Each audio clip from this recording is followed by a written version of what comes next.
Hello，大家好。咁今集咧就講關於冷氣機，假設佢前開後開都冇乜大問題，但係都唔凍，咁啊會唔會係漏雪種咧？如果假設係漏雪種嘅話咧，咁咧以前咧好多師傅都話係換即係入雪種，咁咧就可以入翻啲雪種就冇事啦。咁但係咧有一個誤區嘅，好多人以為雪種咧就係一啲消耗品，即係話佢啲雪種咧係會不停即係會消耗咗，咁要補翻啲咧咪會凍咯咁樣。其實唔係嘅，雪種咧其實咧係一種導體嚟嘅啫，只不過係將佢啲雪種咁啊喺後邊散熱，咁咧就吹走啲熱能，咁再用壓縮機咧就令到佢變凍啦。咁變凍咗之後咧就嚟到呢個前開，咁啊經過呢度呢啲開片咧就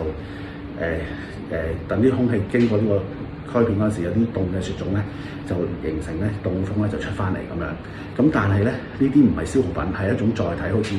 嗰一罐嘅一啲氣體咁樣嘅。所以咧呢個漏雪種嘅話咧，咁你諗下啦，喺呢一度呢部機同埋去到外邊，去到外邊外牆，咁跟住部機度，咁啊成個過程嗰個雪種喉同埋兩部前機同後機，會唔會邊個位係泄漏咧？咁其實咧係維修唔到嘅，就算俾你揾到，係咪得一個位係漏雪種咧？咁同埋補翻，就算你入翻雪種入雪種咧要喺後機度入嘅，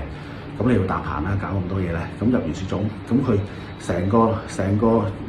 條拉唔知邊個位漏，咁你入完之後佢都會漏噶嘛，咁漏補完你入咗雪種又係漏翻，其實就無補於事嘅。咁所以咧，其實咧如果假設係真係漏雪種嘅話咧，其實咧就係要換機噶啦，因為你嘅維修費或者你整完就要整到個風險都可能都未必維修得到。咁同埋咧，亦都係正常都，如果係前機同後機係漏雪種咧，咁其實正常香港都未必有人揾到咧去維修，你去補翻啲泄漏雪種嘅位置去補翻佢，其實都非常之困難，都冇人做到噶啦。咁所以咧，如果你假設洗完機冷氣機都唔凍，咁咧就冇辦法啦，咁你可能就係要換機啦。如果各位朋友有任何家居上嘅問題咧，可以隨時 WhatsApp 我啦，或者 email 我嘅，咁我會盡快咧就會做翻啲短片分享翻俾大家，或者係直接覆翻你哋嘅。